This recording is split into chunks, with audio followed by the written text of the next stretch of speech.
Olá, o meu nome é Pedro Mesquita, sou médico dentista, licenciado pela Faculdade de Medicina Dentária da Universidade do Porto em 92. Vamos dar início ao primeiro módulo do curso modular da Ordem dos Médicos Dentistas para assistentes dentários. Este primeiro módulo designa-se ou intitula-se Controle de Infecção Cruzada, Princípios de Desinfecção e Esterilização em Ambiente Clínico. Este curso modular é composto por cinco módulos, sendo este o primeiro, e naturalmente que sendo o primeiro de um curso constituído por diferentes módulos e sendo um curso que se pretende que possa ser realizado por qualquer assistente dentário, quer tenha já vários anos de atividade, quer esteja ainda no seu início, naturalmente que a infecção cruzada é um tema extremamente relevante, precisamente porque está na base de todos os procedimentos médico-dentários e é fundamental para garantirmos um ambiente de facto de segurança, um ambiente com segurança para profissionais de saúde oral e também para os pacientes. Os objetivos deste módulo são conhecer os riscos inerentes ao desenvolvimento da atividade médico-dentária, procurar que os formandos saibam o significado de risco infeccioso e de infecção cruzada, conhecer e adotar medidas que visam reduzir o risco de infecção cruzada e, finalmente, que todos possam perceber a importância de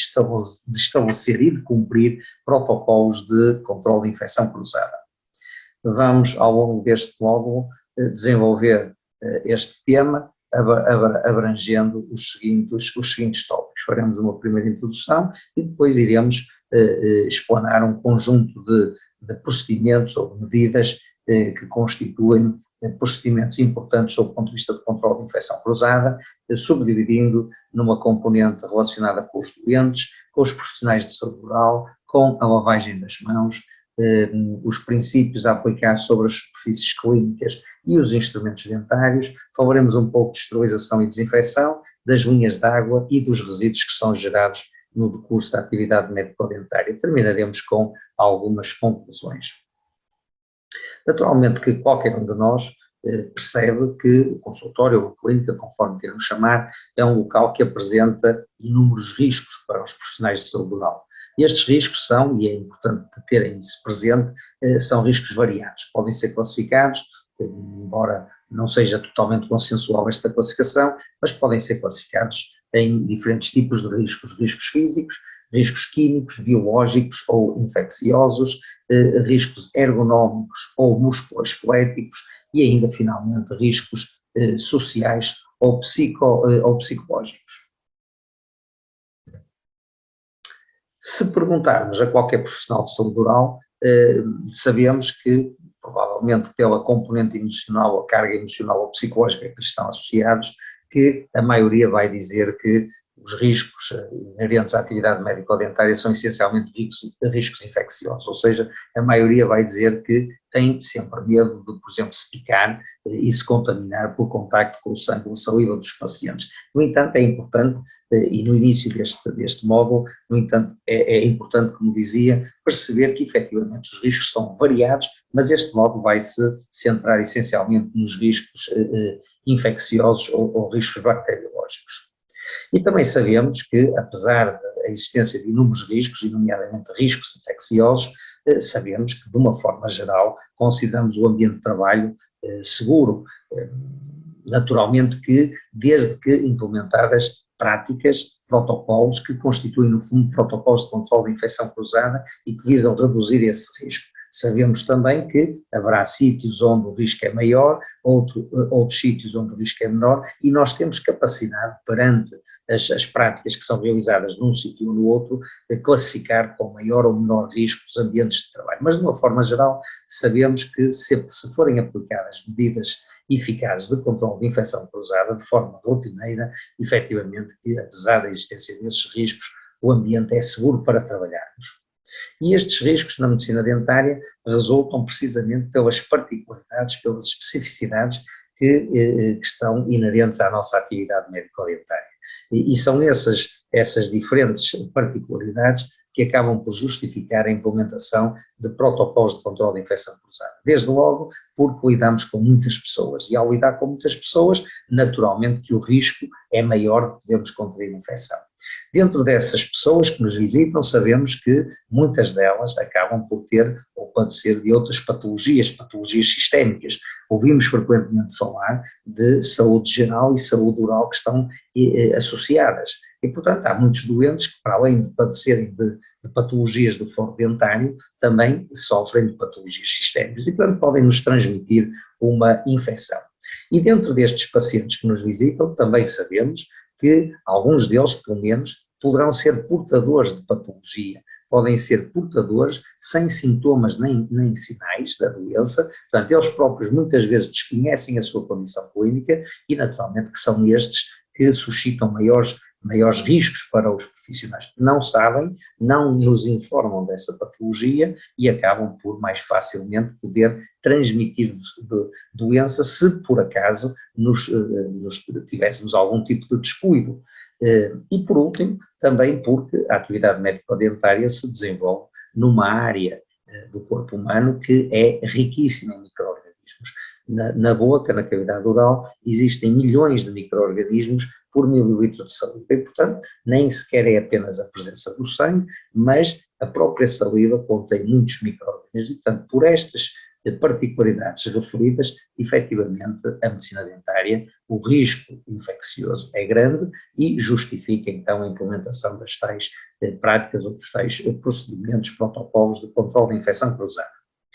E é importante também termos presença que não é apenas quando contactamos com sangue que há esse risco aumentado. O sangue efetivamente contém micro-organismos, pode ser uma fonte de transmissão de infecção cruzada, mas também outros procedimentos menos invasivos, como a cirurgia oral, portanto, menos invasivos. Estamos a falar aqui, por exemplo, de uma ortodontia, estamos a falar, por exemplo, de medicina dentária preventiva, em que muitas vezes não há contacto direto de sangue, mas há contacto, por exemplo, com saliva e com zonas mais ou menos infectadas, mais ou menos ricas em micro-organismos, por exemplo, por situações de inflamação. Portanto, não é apenas nos procedimentos invasivos em que existe risco de transmissão de infecção, mas também em procedimentos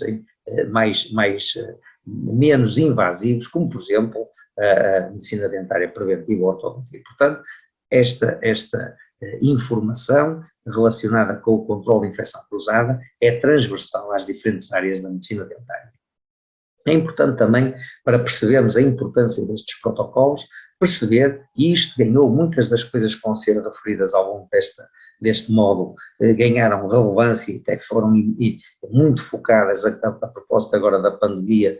por SARS-CoV-2, e portanto mais facilmente até iremos perceber algumas coisas, porque durante 2 anos estivemos sistematicamente a ouvir as mesmas coisas, e é importante termos também esta noção, que efetivamente, mesmo fora da cavidade do organismo humano, micro-organismos como, por exemplo, o vírus da hepatite B, e em quantidades tão pequenas de sangue, mesmo seco, da ordem dos 10 elevado a menos 9 mililitros de sangue, estes vírus podem se manter potencialmente infecciosos mesmo ao fim de 7 dias. O vírus da imunodeficiência humana adquirida é um pouco menos, mas efetivamente, e repito, com o SARS-CoV-2 também ouvimos falar muito de qual era o seu grau de resistência fora do organismo humano, quanto tempo durava e que tinha com capacidade infectante fora do organismo humano, dependendo inclusivamente das superfícies, se eram plásticos, se eram vidros, se eram superfícies metálicas, etc. Portanto, ficar também com a ideia que os micro-organismos podem manter a sua capacidade infectante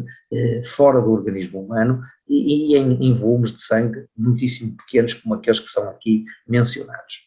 Um outro aspecto também muito relevante em termos quando se fala de infecção cruzada e de controle de infecção cruzada, e isto tem a ver com a nossa condição humana, nós temos muita tendência para classificar as pessoas de acordo com o seu aspecto físico. Ora, isso está errado. E efetivamente, perante estas duas imagens, nós, naturalmente, e tal como acabei de dizer, pela nossa condição humana, teremos alguma tendência para, perante uma imagem como a que está do lado direito, ter alguma repulsa e efetivamente tomar medidas ou cuidados acrescidos com risco de nos podermos contaminar com alguma coisa porque a imagem efetivamente não é agradável. E, contrariamente, na imagem superior do lado esquerdo, uma imagem bastante mais agradável e, portanto, podemos ser tentados a relaxar um pouco e facilitar na implementação das tais práticas de controle de infecção cruzada. Ora, nada mais errado, porque, efetivamente, podemos, no caso da imagem do lado direito inferior, estar a falar de uma pessoa perfeitamente saudável, apenas com índices de higiene baixos, fracos, e na imagem superior do lado esquerdo podemos estar a falar de uma pessoa portadora do vírus da hepatite B, por exemplo. E isto, volto a repetir, ganhou mais importância e tornou-se mais mediático, inclusivamente agora com a pandemia do SARS-CoV-2, precisamente porque ouvimos falar muitas vezes da questão de portador, do ser portador do vírus e, portanto, isso exigir ao confinamento e ao resguardo para evitar o contacto com outras pessoas. Portanto, um aspecto importante do seu ponto de vista de controle de infecção cruzada é que, na realidade, não devemos classificar as pessoas de acordo com o seu aspecto físico. E a este propósito, mostra-nos esta imagem que foi utilizada nos anos 80, na década em que foi isolado o vírus da imunodeficiência humana adquirida e em que, efetivamente, muitos destes procedimentos foram implementados na medicina dentária.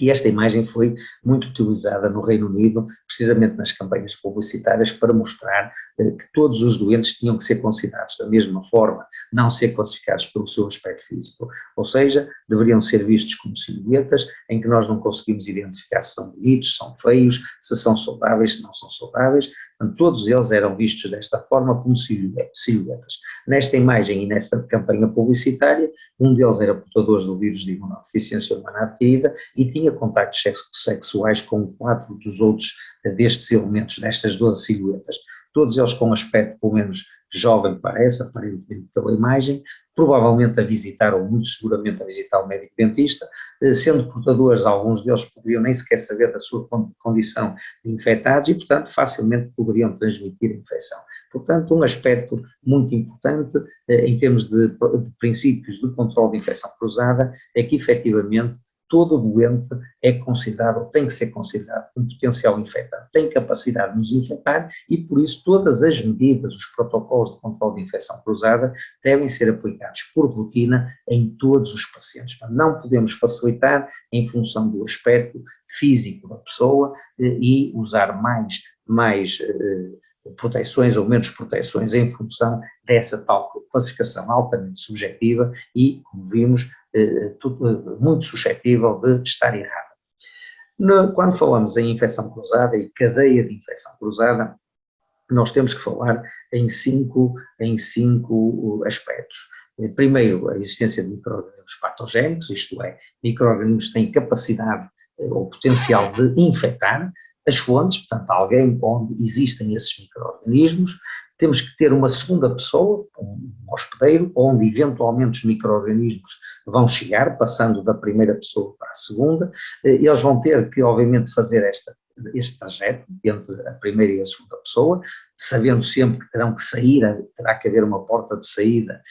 na fonte e terá que depois haver uma porta de entrada no hospedeiro, e estas variáveis são fundamentais sob o ponto de vista de cadeia de infecção cruzada. E poderíamos colocá-las desta forma ou explanar estas vertentes ou estas variáveis desta forma. Então temos uma fonte com micro-organismos patogénicos, temos uma segunda pessoa que será o hospedeiro e temos aqui as chamadas vias de transmissão, que são as vias através das quais os micro-organismos, saindo através de uma porta de saída na fonte,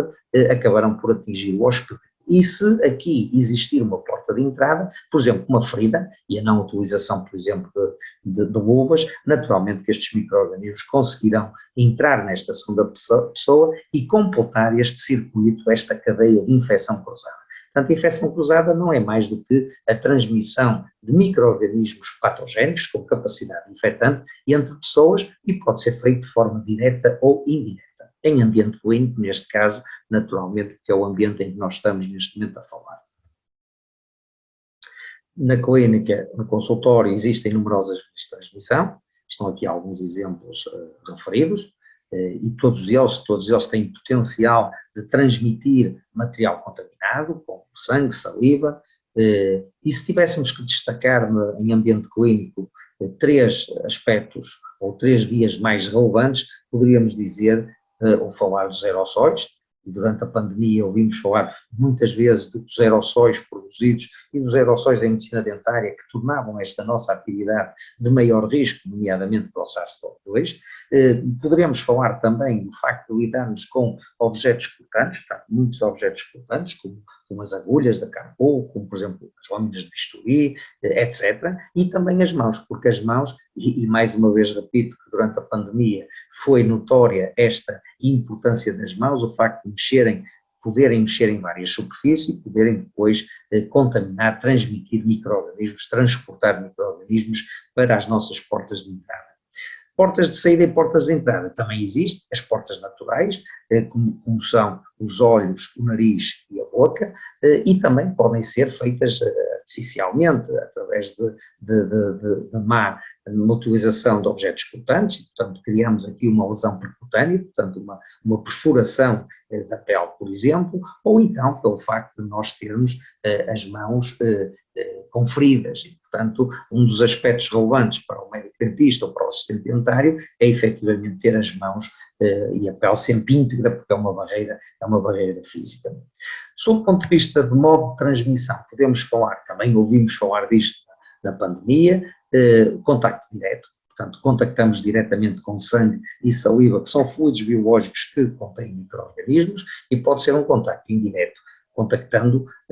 superfícies ou instrumentos contaminados, e, portanto, os micro-organismos podem passar entre, por exemplo, pacientes através de superfícies ou instrumentos contaminados. Aqui podemos, nesta vertente indireta, de contacto indireto, podemos falar na projeção de partículas e de gotículas, que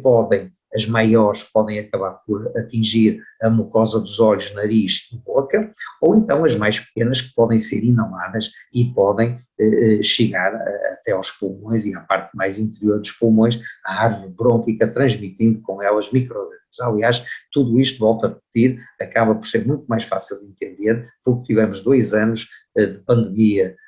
causada pelo SARS-CoV-2 e, portanto, grande parte destes conceitos foram muito desenvolvidos ao longo destes 2 anos. Sob o ponto de vista de contaminação ou de infecção cruzada, podemos falar sempre numa perspectiva de passar a infecção do paciente para o profissional de saúde oral. Podemos falar da passagem de doença do profissional de saúde para o paciente e entre pacientes, mas também não podemos esquecer que, para além das pessoas, o consultório não está desligado da comunidade e do meio que nos envolve.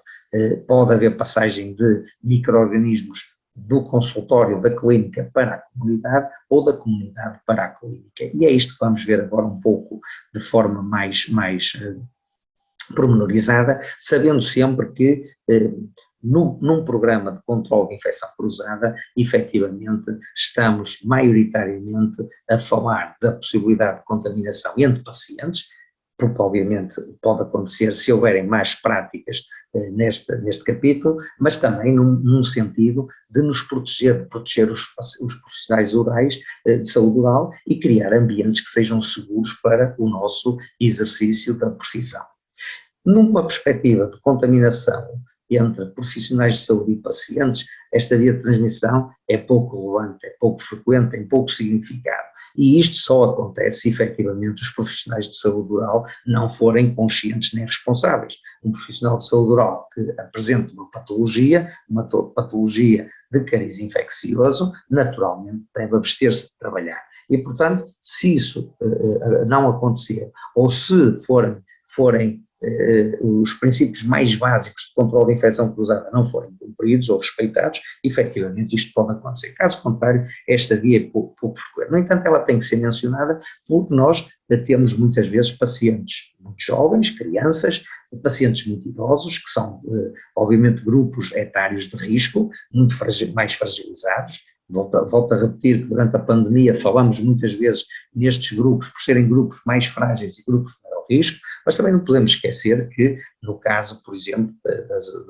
dos assistentes dentários, uma grande maioria são mulheres em idade fértil e, portanto, há patologias que não têm grande relevância, infecciosas que não têm grande relevância, mas que se atingirem o feto, uma mulher grávida, e se atingirem o feto, podem trazer consequências graves. Depois também temos muitos pacientes que são poliindicados, portanto fazem muita medicação, alguns até fazem imunossupressão, e portanto são pacientes que, obviamente, a sua condição é uma condição mais fragilizada. E finalmente, alguns pacientes toxicodependentes que, portanto, são pacientes que têm muito mais risco, o que significa que uma patologia tão comum como, por exemplo, a gripe, num caso destes de risco, pode, efetivamente, ter um desfecho fatal. Portanto, é importante também ter este cuidado e evitar a passagem de infecção do profissional de saúde oral para o paciente. No caso dos pacientes, obviamente estamos sempre a falar de uma transmissão de forma indireta, através de instrumentos ou superfícies, e aqui estão alguns exemplos que já foram vistos anteriormente. Portanto, significa, para isto acontecer, esta via ter significado, significa que os protocolos mais básicos de controle de infecção cruzada não estão a ser cumpridos. Depois, como disse também, a clínica ou o consultório não estão desligados da comunidade e, portanto, há muito material que circula da clínica para o exterior. Os resíduos, os lixos, e vamos falar isso mais à frente na parte final deste módulo, as roupas, nomeadamente as fardas, que a maior parte das vezes são lavadas fora do ambiente clínico, são transportadas para casa ou são lavadas em lavandaria, os laboratórios, portanto, a circulação do material protético que passa da clínica para o laboratório e, finalmente, os técnicos fazem a manutenção dos equipamentos e, portanto, têm que se deslocar muitas vezes às instalações ou recolher material, aparelhos que podem eventualmente estar contaminados. Portanto, é preciso ter isto em atenção, mas também o facto de nós, no final do dia de trabalho, vamos sair da clínica e vamos para casa, para o ambiente familiar. Podemos transportar micro-organismos se não cumprirmos alguns princípios básicos e podemos transportar infecção para o nosso ambiente familiar. E, finalmente, no sentido contrário, ou seja, no sentido precisamente da comunidade para o interior da clínica, obviamente não nos podemos esquecer que um dos aspectos, obviamente, é o abastecimento de água. A maior parte das vezes os instrumentos rotativos funcionam ligados à rede geral de abastecimento de água pública e, portanto, estamos a transportar micro-organismos, porque a água, apesar de ser compatível com a saúde, mas efetivamente contém micro-organismos. E por isso é que em determinados procedimentos mais invasivos, como cirúrgicos, procedimentos cirúrgicos ou procedimentos implantológicos, efetivamente, muitas vezes, a maior parte das vezes, não utilizamos a irrigação através dos instrumentos e da ligação à rede geral de água. Temos reservatórios próprios e fazemos irrigação com recurso a soro fisiológico ou água destilada. E depois também a questão dos laboratórios, o material que circula da clínica para o laboratório há de ter que regressar à clínica e, portanto, pode vir contaminado. Portanto, estes aspectos, todos eles, são relevantes em termos de infecção cruzada. Outro aspecto importante é percebermos que a saúde e a doença é um equilíbrio e é um equilíbrio muito ténue. Nós podemos facilmente desviar esta balança para o lado da saúde ou para a doença e rapidamente podemos mudar o nosso estado clínico. E basicamente nós temos uma equação para determinar este desvio para o lado da saúde ou da doença, em que no numerador nós temos o micro-organismo, e dentro do micro-organismo consideramos dois tipos de aspectos, a dose, que é a quantidade de micro-organismos disponíveis que existem, e a virulência, que significa a agressividade do micro-organismo. Nós várias vezes ouvimos falar que em determinado ano, por exemplo, o vírus da gripe é extremamente virulento, é bastante agressivo, o que significa que uma dose menor de vírus da gripe pode causar doença. No lado do denominador temos, por outro lado, a resistência do hospedeiro, ou seja, quanto mais resistente for o hospedeiro, mais capacitado está para se defender dos micro-organismos. E isto também explica porque é que 2 ou 3 pessoas no mesmo ambiente e em contacto com os mesmos micro-organismos, umas poderão ficar doentes e as outras não. Foi o mesmo que aconteceu agora com o SARS-CoV-2, em que efetivamente, por vezes no mesmo ambiente familiar, tínhamos 1 ou 2 pessoas que estavam contaminadas por contacto e uma ou outra que nunca se contaminaram, mesmo em contacto, apesar de alguns cuidados, mesmo estando no mesmo ambiente e muitas vezes contactando. Portanto, tem a ver também com a resistência do hospedeiro. E este aspecto é importante, Quando nós, na parte dos micro-organismos, há uma ênfase, quando são muitos micro-organismos ou quando eles são extremamente virulentos, há uma tendência natural para o desvio desta balança para o lado da doença e ficamos doentes. Se juntarmos a isso uma baixa da resistência da pessoa, do hospedeiro, ainda mais facilmente poderemos atingir este estado de doença. Se pelo contrário, diminuirmos o número de micro-organismos, se eles forem menos agressivos e se adicionalmente ainda conseguirmos que a resistência do hospedeiro seja maior, então efetivamente poderemos desviar esta balança para o lado da saúde. E é precisamente, ou são precisamente estes aspectos que são relevantes em qualquer programa de controle de infecção cruzada. E os objetivos de um bom programa de controle de infecção cruzada, no fundo é pegar e procurar mexer nestas variáveis. Sabendo sempre que no consultório ou na clínica nós não vamos conseguir escolher os micro-organismos que lá existem. Nós não podemos determinar que só queremos micro-organismos de baixa virulência ou de baixa agressividade. Não podemos. Portanto,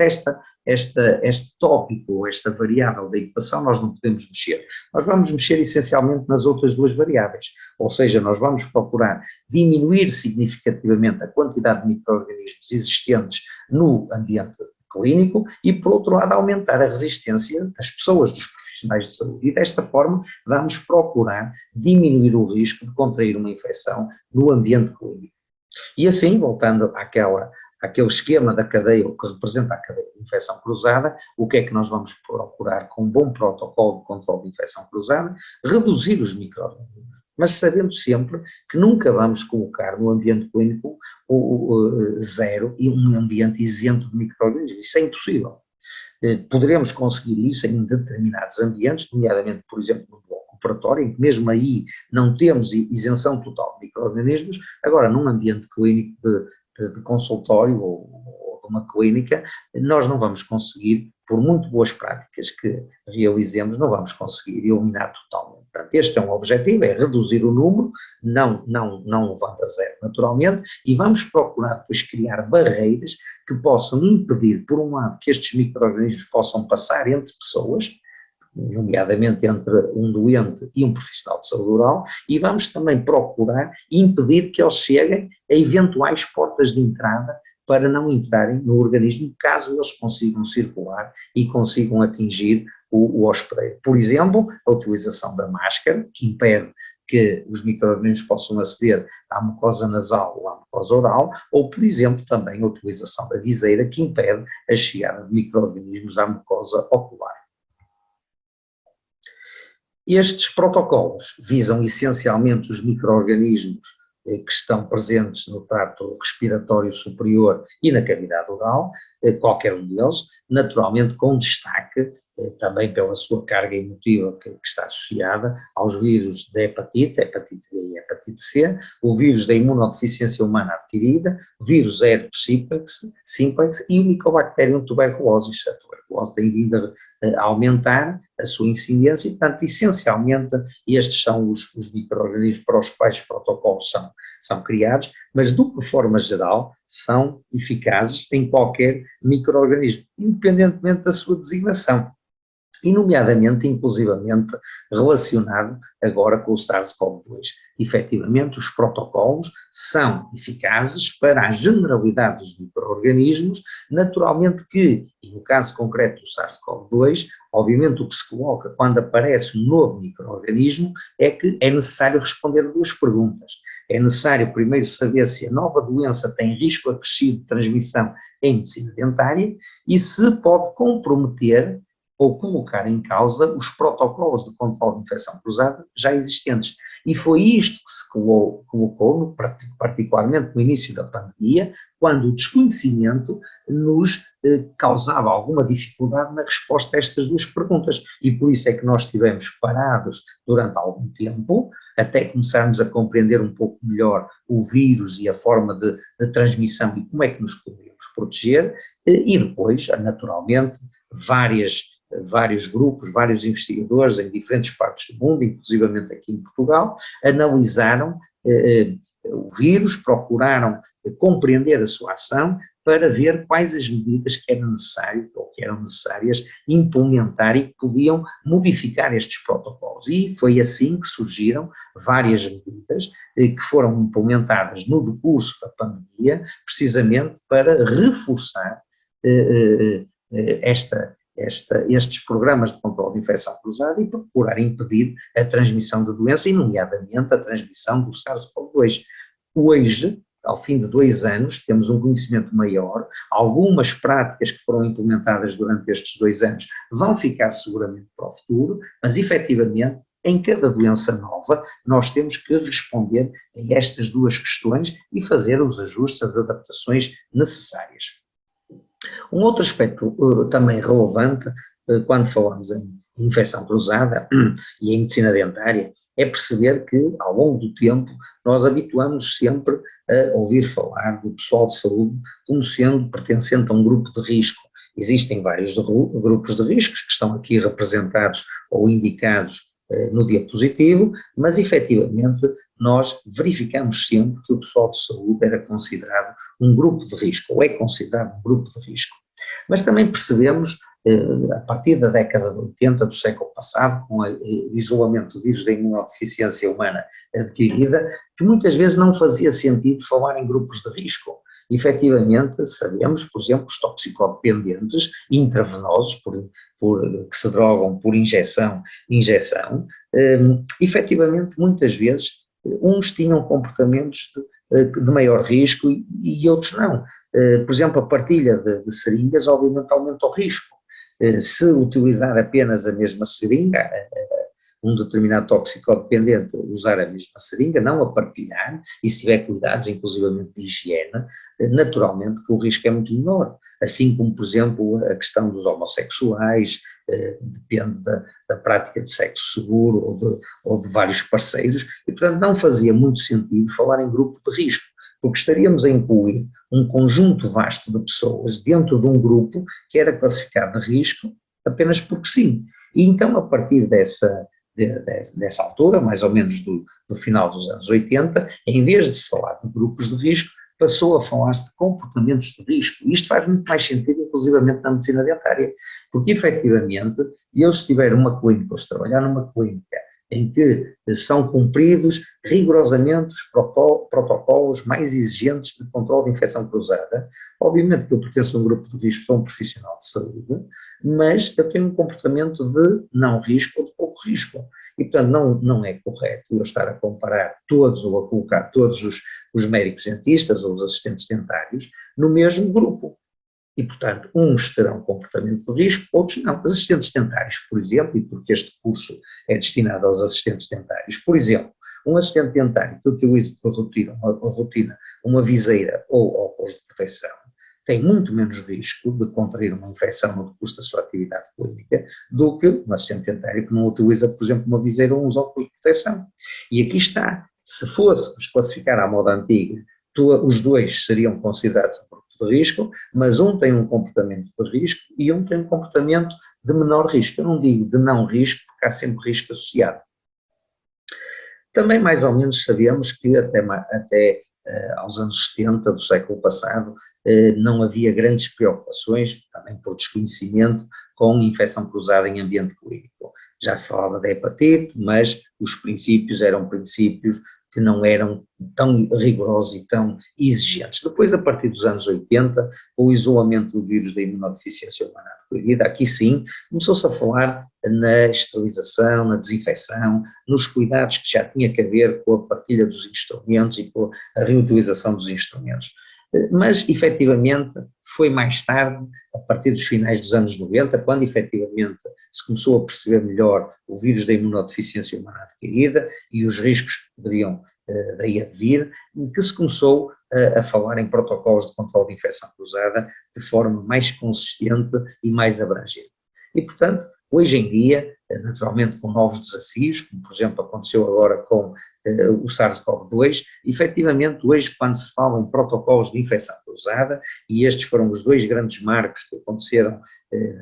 nas últimas décadas, o isolamento do vírus da imunodeficiência humana adquirida e o isolamento do vírus SARS-CoV-2, passou-se a falar, de facto, de um programa muito mais vasto, em que não apenas falamos da desinfecção e esterilização, mas temos que ver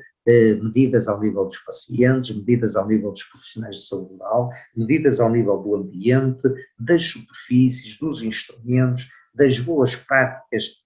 nomeadamente o manuseamento de instrumentos cortantes e ainda dos resíduos. Ou seja, hoje em dia um programa de controle de infecção cruzada é muito vasto e abarca vários aspectos, que são os aspectos que nós iremos passar a explanar de seguida.